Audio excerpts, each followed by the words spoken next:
Oh, good. We're going chasing. Hello there, and welcome to... We're going chasing. Hello, now, and welcome to... We're going chasing. Now, we have a lot on the agenda, lads, so we'll cut the chase and get straight down to the business. Hello and welcome to the latest episode of We're Going Chasing. We're looking back at the Dublin Racing Festival.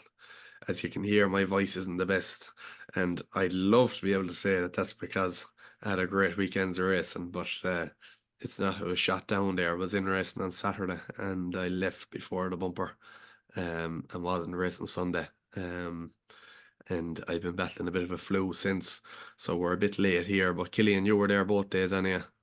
I was, yeah. Just, up and down weekend. I drank a lot, which was a huge boost. And then betting wise, I did all right. Yeah, I probably got out alive, I suppose, for a finish. But you had a great day Saturday. Yeah. Any amount of winners. Eli Thompson, that was a real highlight now. Yeah, Eli Thompson and Cargis. Yeah. And even Cargis for having her up here and anti-post selections at 14 or 16 to 1. I can't quite remember. 14s, I believe. Yeah, she's in now to what? 5, 6? 5, 6 to 1. Actually, second favorite. She's entitled to be. And if anyone was on listening to the preview on Friday night for Sunday, we'd Rob Atchison on, and his one for the weekend outside of their own was Cargis. So that was a nice touch as well. And Paul Callahan was on as well. He gave plenty of winners, and same with Killian and Katie on the other one. So thanks to them for coming on as well. You were caught up. You were busy. Caught up, exactly. Yeah, caught up with football work, and that didn't go too well either. So it wasn't. We won't talk about the football. We'll leave that away now. Oh yeah, no, it was a very I don't know, not the greatest of bank holiday weekends anyway, I can tell you that. You've had better ones. Yeah, but look, we'll have a look back at the weekend's race, and before we get into it, just in terms of the plan for going forward, usually once we get to the Dublin Racing Festival, we sort of take a bit of a turn then, naturally enough, towards Cheltenham for the rest of the year. So we'd always be focusing solely on the racing from week to week, pretty much, with the odd Cheltenham selection video and whatnot. But now with the Dublin Racing Festival in our rear view mirror, it's time really to look forward towards Cheltenham. So we will be having a lot more videos out over the next couple of weeks. What we did last year was very short and snappy videos. They might only be 7, 8, maybe 10 minutes long max on each race. So we might have one video a day on every race at the festival. So that will be the plan. And then obviously closer to the festival, we'll be having our bigger previews. There'll be plenty of guests on over the next month as well. So be sure to come on that journey with us. But look, we'll get into the Dublin Racing Festival. And I suppose really at top of the green, it'd be right to start with Danny Mullins, Killian. It would, yeah. Danny or Willie. The Mullinses in general, probably top of the green, but I've gone with Danny here. He's like first 3 winners on the Saturday, 3 grade ones. He sort of like he was on the apparent 4th string there in the first race on Dancing City, and like Jesus, he gave him a super ride, and I didn't think the horse was traveling that well. He was jumping poorly, but Danny never gave up, and he eventually picked it up before the last, and he won cosily enough. I'd say they could have gone around a second time, and Predator's Gold wouldn't have passed him. So that was great for Danny. But to win the first 3 races is a fair achievement for when you're not the stable's number 1 jockey as well. That's probably the main takeaway from it. Like, you're not. If Paul Townend won the first 3, lads would say, oh, sure, that Willie's number 1, but Danny winning it, it's a different game altogether, really, isn't it? Yeah, it is. And just looking at jockeys, I'm just after checking up the Jockey Championship to see how far Paul Townend is behind Jack. And I'm surprised to see that he's narrowed the gap to 9. It didn't feel like that was the way things were really going. To me, particularly, Paul wasn't riding at Punchestown on Monday either. But the gap is down to 9. Jack's on 101, breaking 100 for the first time in his career. So well done to him. And Paul is on 92, 9 behind him. So that'll be an interesting one to follow as time goes on. Willie, then we obviously had in the green as well, mopped up, won, more than his fair share, all the grade All ones. age grade ones. So Yeah, that's what you're scary. up against. Yeah, he's a master at it, really. Maxim then, Killian, of top weight in the Leopardstown handicap hurdle, 28-1. Wasn't really a run that we saw coming based off his form this year.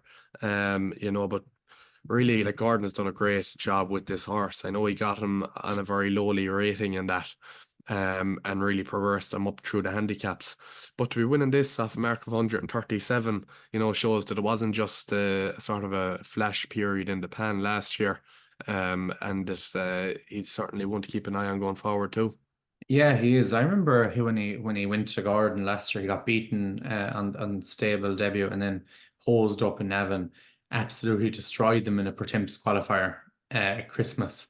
And then is like he was probably a bit poor at Dublin Racing Festival last year. He went off 7-4, having been hiked up 18 pounds. And Jesus, in the Pertemps, then I remember Davy came swinging around the bend. And like he was a short price that day, it was around 5-1 or something. And Davy came swinging. I was like, this is presenting Percy all over again. The horse that isn't well handicapped according to everyone is going to hose up, but he just found nothing that day and tried a bit of chase and didn't really seem to work. But like on the back of the run at Christmas, you couldn't have had him here at all. No, And it's a testament to Gordon that he has got him back right and to win a big pot like this, 59 grand for the owner. I'd say when Patrick Rabbit had him down at Eugene O'Sullivan's and he was rated in the 90s or 100, I don't think he'd be winning big handicaps like this off 100 and 137. And he's got a no. £6 hike now.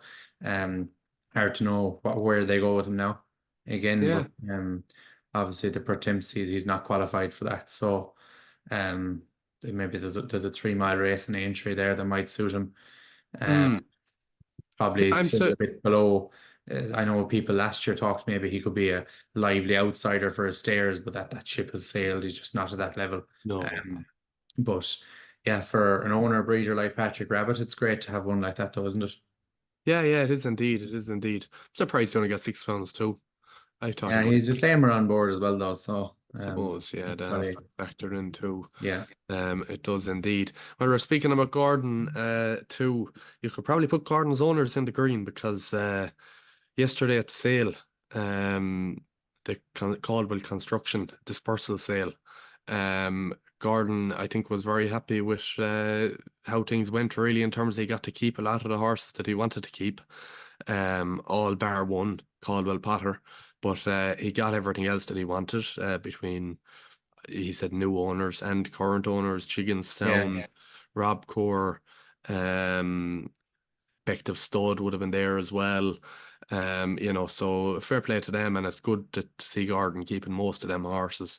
yeah. It's just Because a when you're pity he spending didn't time, get Caldwell Potter and Mighty Bandit, but I'd say they're the only two he was a bit sickened over. But the rest of them, it's great that they're staying in the yard.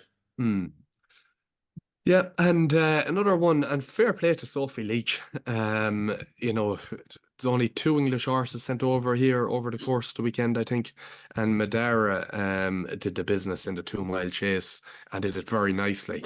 Clearly, very well handicapped. And I'd say even at Leopardstown, they were delighted to see that horse win because there should be more English horses coming over for the prize money on offer.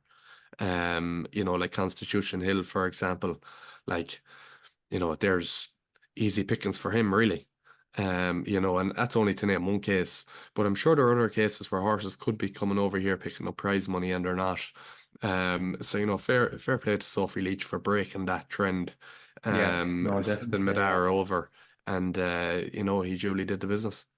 Yeah, it showed a bit of balls anyway by her, and yeah, she's gone home with 59,000 euro under her jacket, which is Yeah, great as well. Like, winning a big listed handicap like this, it's great for her and for the owners. And I saw that James Revley over the French jockey as well. He gave it a very good ride, and I think I suppose it's a horse. It's only a 5-year-old. Like, where his ceiling is either. yeah, And like he's up to a rating now of 143 back in the UK, and I'm sure the Grand Annual will be next on the agenda. And she's like, you wouldn't completely write him off. An Oh, improving horse. Like his last 2 starts, he just keeps getting better.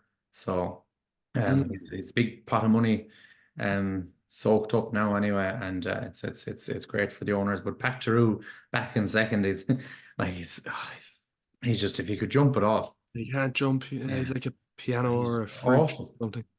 He's Just just, can't. yeah, I don't know. And like he's everything there. It's just, if he could put that together, he's definitely going to win one of these. But it's hard to see it now. Like after when he was beaten by like he was beaten, I think, by the Folks Tiara when he came down at Christmas. But like just that's really going to hold him back, I think. And but if he does put it together, like there's a race for him off his current mark. I think he's about 136 or 7. So. Yeah. Hopefully he can put it together. Yeah, but back to Madara, it's great. And like, you wouldn't write him off in the Grand Annual. I wouldn't like to be laying him anyway. Oh, he's just looking at the betting there. He's 8, 10 to 1.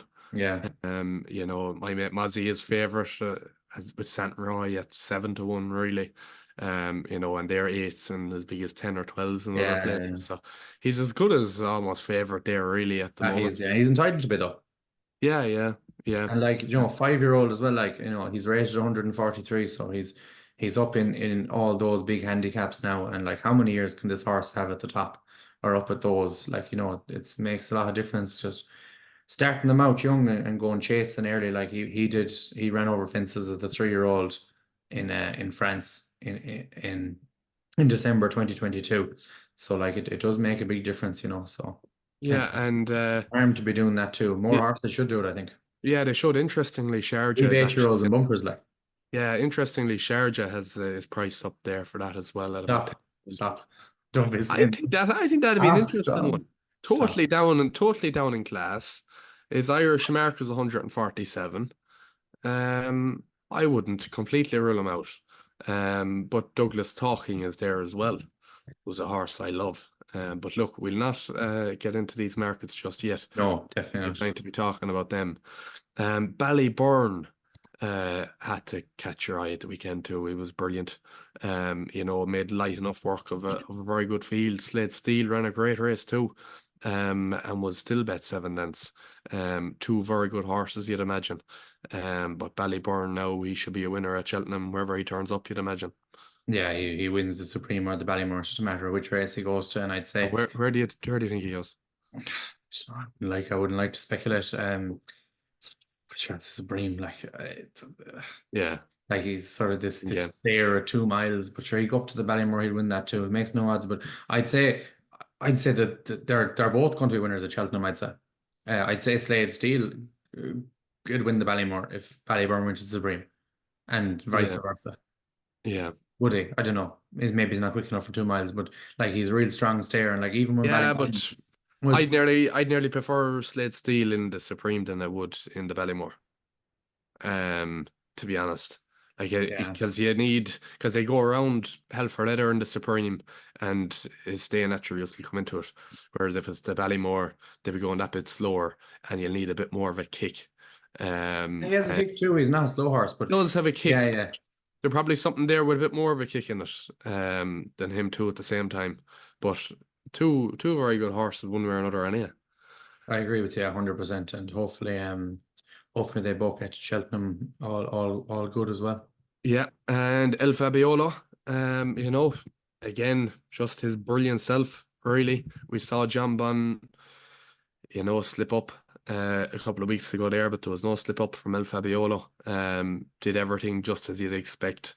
Bet Dinah Blue by 8 lengths. Captain Guinness and Gentleman to Me another 6, 7, 8 lengths back. He's got to be the Arkle winner now, doesn't he? Well, he won't win the Arkle, but he's Or not. the But he will win the Champion Chase. Champion Chase. That's the second time I did this on the podcast, I believe. Wait, what do you mean? You think he's going to win the Arkle? I said to win the Arkle when I was talking about him too, Did you? but Yeah. that went into my head. Yeah, yeah. You're thinking about the Arkle he won last year. Yeah, possibly. Yeah, I don't know what I'm thinking. I'm El just getting, Fabiolo is lethal. He's like a dog with 2 dicks. He's an unbelievable horse, and like what? so he's a serious horse, and even like, he's a massive engine, and like, he's going to win the Champion Chase. I'd love to see him go up and trip to the Melling Chase in Aintree then, but I doubt that'll happen. But I live in hope. He'd do any trip, I'd say. He's a fucking dinger. But Captain Guinness actually came back to a small bit of his old form anyway. He ran a good race after how bad he was at Christmas, but obviously there was obviously something up with him that time. But Dino Blue, yeah, you'd imagine she'll take all the beating now in the mare's chase when she was up in trip. Ah, yeah. Yeah, You absolutely. wouldn't really see her beat, to be honest. Like being No. Bet 8 lengths by El Fabiolo is box office form, isn't it? Yeah. There'd be nothing in that race with anything like that form. No. Once she stays on her feet and all is well with her on the day, she wins. Stateman, one of my favorite horses in training, I'd say. Yeah. You know, and Bob Hollinger's ran a great race back in second, but Stateman he just loves it, really, doesn't he? There's no messing with him. Another career best.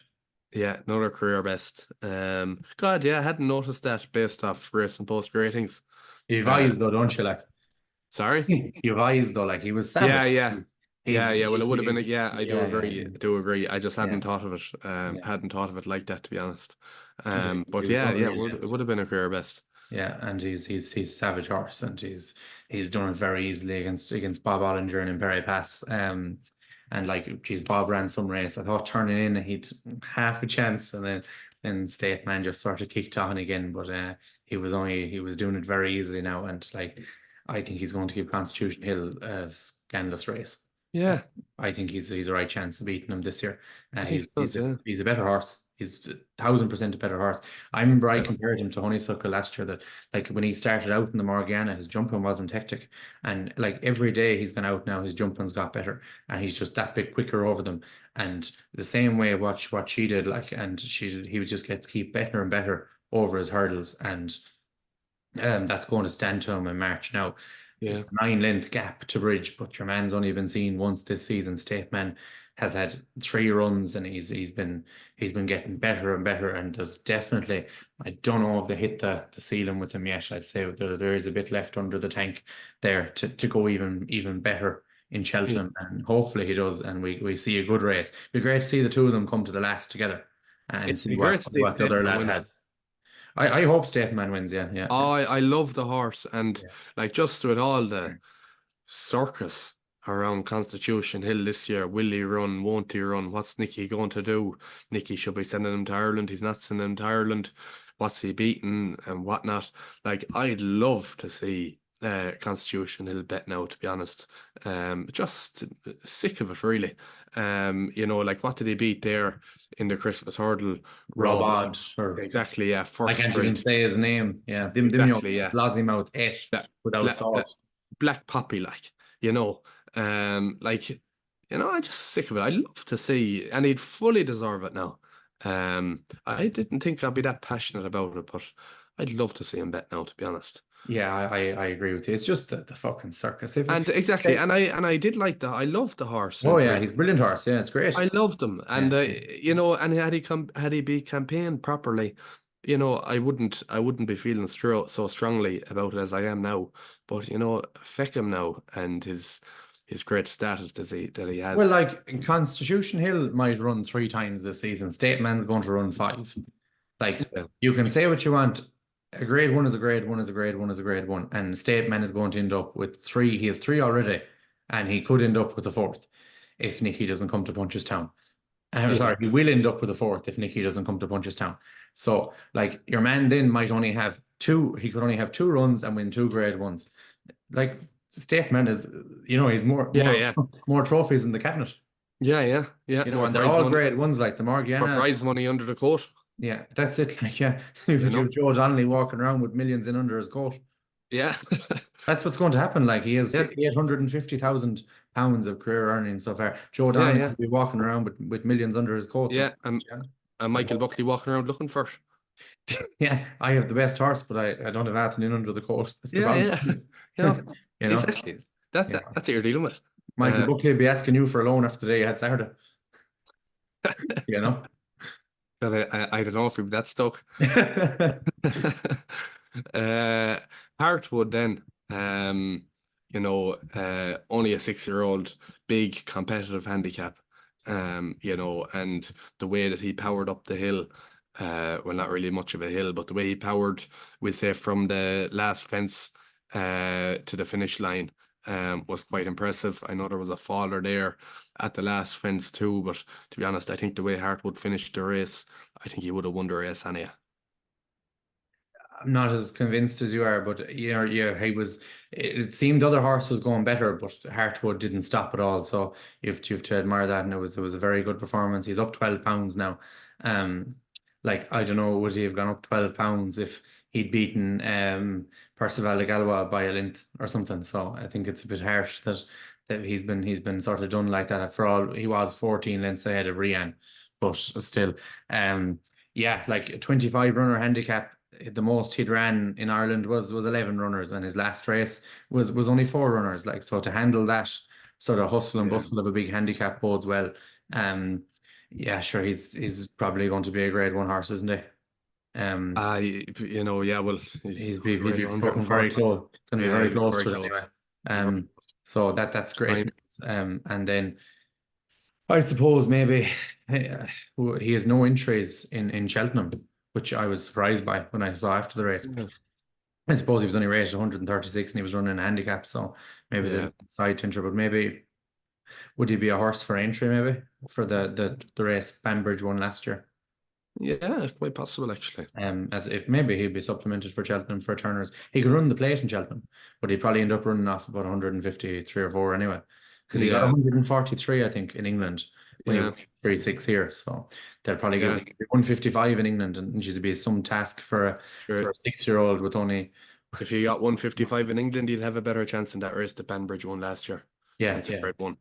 Yeah, 100%. Yeah, it'd be harder to win the handicap. It would, yeah. Yeah, he'd some very good form over in France, so he was always going to end up being a nice horse. And just bridesmaid 3 times in beginner's chase, his handicap debut, bang, go and collect. Fair play. Yeah, go collect. Yeah.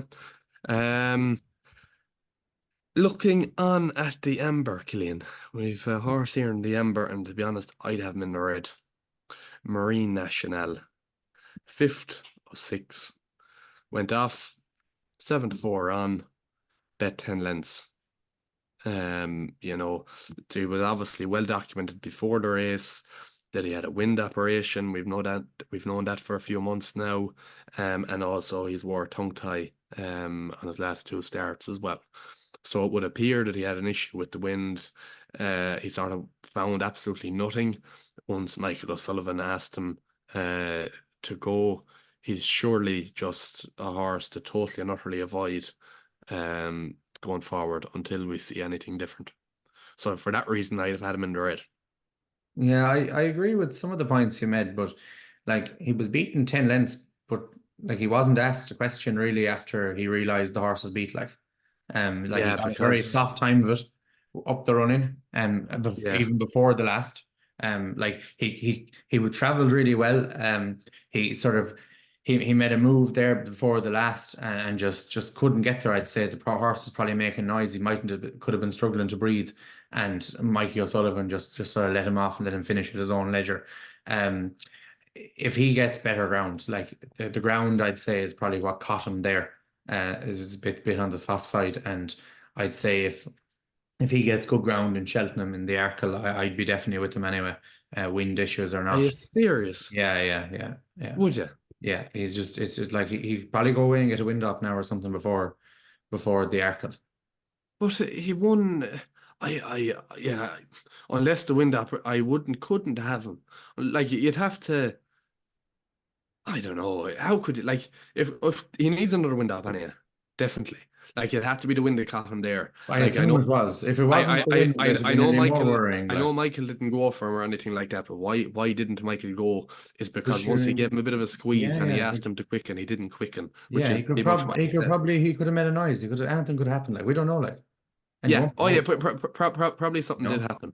Yeah, I'm only speculating, but yeah, I know, and I'm speculating too. But like at the same time, like you're going to get involved there at a sharp price, hoping that the horse who had a wind up in the summer and has been wearing a tongue tie is going to. Well, he's not that short. Like,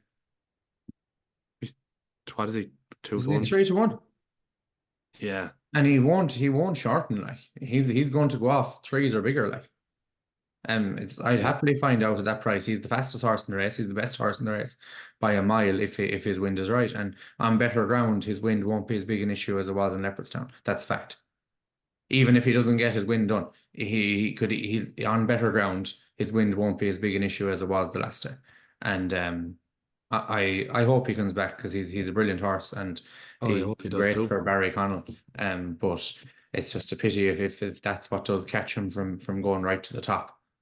Yeah, well, it looks like it is to me. Now, to be fair, I wouldn't call it a great race. Looking at it, Ileta Toms, second favourite, found a 50. Hunter's Yarn, Gaelic Warrior, Who's Fast won? Vega. Like it is a poor race. Oh, the Arkle. I thought you Yeah. meant this No, Dublin or the Irish Arkle. yeah, Well, no. Vega won't run in the Arkle, like sure. JPR1, Quilixius, Blood Destiny, like it's very average to be honest, and Yeah. that's putting it nicely. I think, but it actually could be one there if you wanted to try and take a punt at something down the field. In fact, I'll have a bit of fun going through that market later on. I didn't realize it was as weak as it is. There definitely could be some value there. We've seen the Arkle throw up some funny results down the years. And was it Real Steel or I think it was it Real Steel one year? No, you're No, I'm getting them mixed up. Real Steel didn't win the Arkle. No, I no. do guess where you're coming from, but we've had some very weak Arkles down the years. Duck to Genevieve's won an Arkle. That's the one I'm looking for. I Yeah, was thinking that was him. yeah. Yeah. Same But, color, isn't uh, as who? Real Steel. Oh, you're it? right. Yeah, the same. Yeah. I know it. Yeah. But yeah, there could be something down there, but I'm not going to go looking for it. I'd say if it's good ground and you can get 3-1, 4-1 in Marine Nationale, I'd be taking it anyway. Yeah, like looking at that was Duke de Geneva 5-1, us and them 14-1, Articulum 25-1, Clondaw, Castle, Knocknos, Paloma, Blue, Hardline. Like we could nearly be looking back at this race, and No, it won't be that bad. But I think it won't be. great. It may not be a million miles away from it. Like you look at the top of Arnua fell that day and Kalashnikov, but like you look at the top of that market, like Ileta Toms will be a good horse going forward. Found a 50, maybe, yeah. Like apart from that, like you're Lixios is the Triumph Hurdle winner, like. yeah, trying for the winner. He might be something over 3 miles down the line or that, but couldn't have him for this. Hopefully. Yeah. Sure. JPR1, like, Blood Destiny is a coward. Oroco, what's Oroco doing in the market? Oroco's dead, or as good as dead. He's not around this season anyway, unfortunately, but he would have went and won it if he wanted. He's actually halfway back. Hey, Yeah. is he going to be back for the festival? Probably not, but he might be. They're not fully sure. Oh, that would be great. That'd be a savage boost. Yeah, it'd be a lovely boost. I'd enjoy that. Yeah. I certainly would. Look, we're going a bit off. Yeah, we're getting close. Yeah. We're getting close to Cheltenham. Yeah, you're bricked up. We're getting a bit distracted. Fast or slow? Another horse in the amber. Probably fair enough. That really is as good as he is, you'd imagine. And he was still bet. So it's going to be hard for him to turn around the form with Gallop and Deschamps. You'd imagine, Killian, is that fair to say? Hard, it's impossible. Yeah. Completely impossible. Yeah. He can't. It'll be further in Cheltenham, I'd say. I think. Your man's I think, Killian, that like what I said before the race about Gallop and Deschamps going forward and trying to sustain these level of performances, I think it's going to come around and sting him. Like, I'll repeat myself again, very tough Gold Cup last year. Took him a bit of while to recover to it. Then the heights that he's after hitting this year at Leopardstown there, again beating Jerry Cologne by 23 lengths. Those 2 runs really have to take a lot out of him. And then it was a step back really. And what we saw at the weekend, really beating Fast or Slow 4.5 lengths. Definitely not as impressive as he was at Christmas. And I just wonder, is he on a downward trajectory now this season? I wouldn't say so. Would you not? But he was ridden wrong in the 2 days he lost to fast or slow. That's the whole point, like, you know. Oh yeah, no, yeah, no, yeah, Yeah. but I'm Like talking. I don't know, was it the case that the race destroyed him? Like they knocked anything out of him. Like I think if they rode him forward in the John Durkin, he'd have done the same thing he did here. Yeah, He'd have yeah, put up a high 170s. He'd have done this. He put up a low 170, being ridden completely wrong in Punchestown at the end of last year. If he went forward, you know, you're at the upper limit of it again with galloping. Like he was losing ground at every fence when he's been restrained. You need to let him go yeah, out. yeah, no, yeah. Just ping them like. I I accept that, but he was brilliant in last year's Gold Cup. Reached that height again and probably higher at Leopardstown at Christmas, and now he's probably taken a step down. I'm forgetting about what's gone on in between. It's a He's probably marginal step down. I reckon he's taken a step down from Leopardstown at Christmas to Leopardstown last weekend. And is he going to spike back up? Is he going to stay where he is, or is he going to take another step down? I think it's Spike back up. I think it's quite likely that he could take another step down, because it's very hard for a horse, I'd imagine, to sustain that level of performance. You know, and maybe I'm wrong. You know, I don't know anything really about the physiologic sides of a horse and whatnot, but you know, it's a concern I'd have. And at the prices, I tell you, I'd sooner probably take, I don't know what I do, to be honest. I have to go and look at it, but I tell you, I wouldn't be getting stuck in with him at a short price, to be honest. Yeah, well, he's not going to be much shorter than he is now in the Gold Cup, because it is the Gold Cup at the end of the day, and it's nearly the biggest betting race of the year. Like there's going to be plenty of casual punters just backing prices bigger than galloping, because he's too short for your housewife to back, you know. Like if you look at Cotto Star, he spiked up and down, like, you know. He won a King George in 2006 by 8 lengths, racing post rating of 180. He went to Newbury to I think it's now the Dinman, and had a 162, and then came back and won the Gold Cup off 175. Like the Galloping Deschamps can easily reproduce what he did last year at Cheltenham again. But we won't know until he goes into the last 2 furlongs, probably. But he was savage the last day, and he readily kicked fast or slow side as expected. Yeah. And He gap is going to be even further in March. He's 10 to 11, 8 to 13, 8 to 11 in places. I tell you, I'd sooner pick something else further down the field, finish in the top 4 at the same price, than I would back in with that. There's no way he goes off shorter than 4 to 6 in the Gold Cup. I'm not saying he does. Oh no, I just don't think he will. Like, but and at 4 to 6, he's probably a great bet. I disagree. I don't like shouting home horses coming in fourth. I know you do, like, but I don't. Even Money if you're making more money than me, like money is money.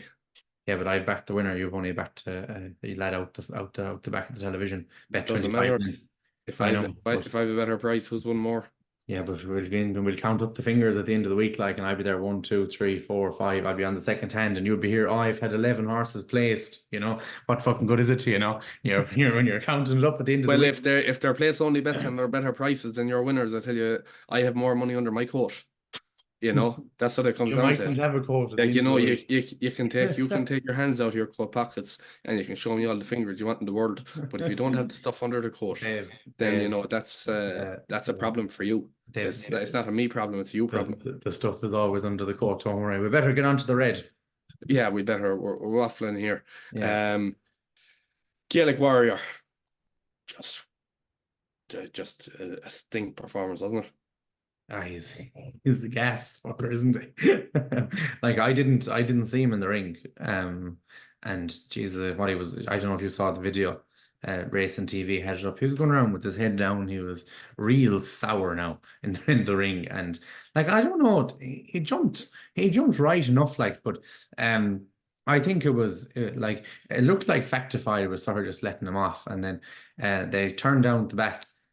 Going around, and Mark Walsh just decided to come up sides Gaelic Wire. They were probably doing 16-second furlongs, and then Gaelic Wire went and did a 13.6 second, another one below 14 seconds, I think, and that was game over then. He got a fair slap after the third, or was it the fourth last, and then as well, and sure, he was well bet turning in. It was just a matter of how far by Factify Yeah. And when he fell, he was obviously well held. But Factifile, very good. Like he probably deserved to be in the green, but we said we He put probably Jermaine did, in there. yeah. With Brand being the red, we couldn't talk about them twice. So Yeah. read between the Probably lines there as well. probably even hard to gauge how good Factifile was Yeah, when it's only one other horse in the race and he's performed like that. that's it. Uh, Like, but he still was brilliant, and it's hard to believe Factifile got beat by American Mike up in Navan earlier on this yeah. season, because that's um American Mike was hammered at Christmas Yeah. by Gaelic Warrior. So it's I'd say Factifile wasn't trying too much, but he was brilliant when he beat Senna here at Christmas in their same race. Galopin Deschamps won.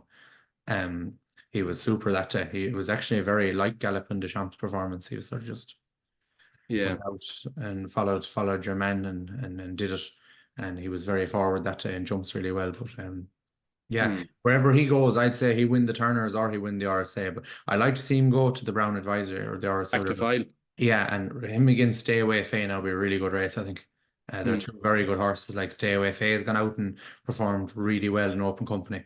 And I'm sure Willie knows where Factifile stacks up with Capadano as well. So it'll be Yeah. interesting. I'd love to see Factifile running the Brown Advisory, but I'd say they will go to the Turners, Yeah. unfortunately.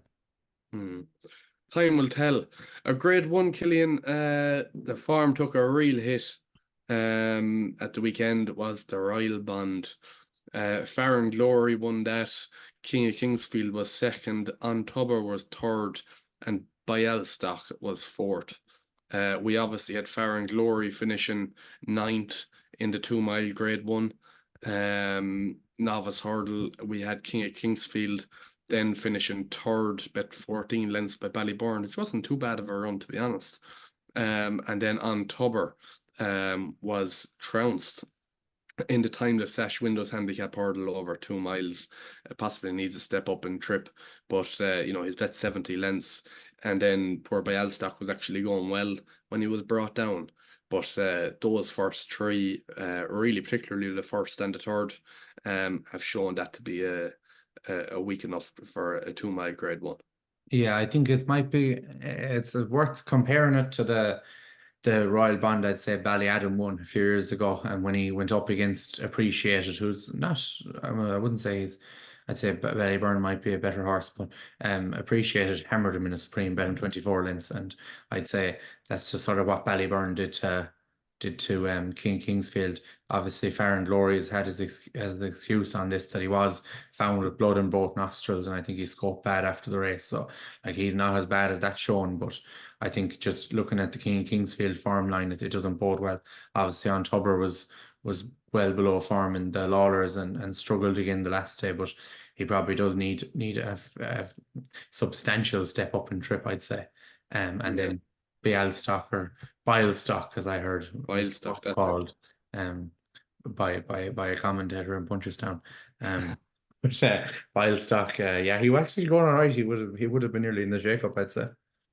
Yeah. Well Yeah. punched in the morning. He went back out again, but he wasn't without a chance. But yeah, the Royal Bond, I think we said at the time, the form at 2 miles mightn't be anything hectic, and it certainly seems that way. But I would give King Kingsfield half a chance in the county hurdle if he ran in it. I know the Let's Talk Racing lads had said on a live stream that it might be the Martin Pipe, but I think I prefer to see him in the county hurdle. I think he's sort of all speed, and if he got ridden cold by Jack in that, I'd say he could take a bit of beating. But Yeah. he's probably not as genuine as you'd like. I'd say he You might reckon? be a bit windy, unfortunately. Yeah. Yeah. Yeah, I don't know. The jury is still out on him for me. To be honest, I want to like him. But I don't know, I'm probably giving him a few chances. Impere Passe. Like, what were the tactics there? He wasn't happy being out front at all. Looking around the place. Just never looked that comfortable, did he? Yeah, his jumping sort of went to pot as well when he was Yeah, out we've the the front. double. It's strange that we have the double green in the red. Usually we're saying the double green is in the green, but Impere Passe is in the red. He isn't the red, yeah. He didn't enjoy it out in front, and he's scratched in the champion hurdle and the stairs hurdle. as well today. So I think they're going to keep him for Aintree to try and get one back on Bob Ollinger. I can tell you now, Simon and Isaac, that won't happen. He won't beat Bob Ollinger over 2.5 miles if he couldn't beat Tihupo over 2.5 miles. So I'd say you're pissing up again the wall there. But they did have to try something different than they did at Christmas. But I don't know, just he didn't seem to enjoy himself that much. And I suppose Daryl Jacobs his own man, and he wasn't. If it could have been his decision as opposed to Willie's, that he might say, I want to get this state man beat. But yeah, he was well below what he can do. And the curse of the Ballymore lives on, I suppose. Yeah, the curse lives on. But look, that's all from us for this week. Make sure to keep a good eye on the page there, and that we'll be putting up plenty of Cheltenham content from here to the festival. So stay tuned in for that. If you haven't subscribed, please do. Click the button down there underneath the video, and you get notified and whatnot of when the videos come out. But for now, anyway, that's all from us. Thanks very much for listening, and we'll chat to you soon. Thank you. Good luck.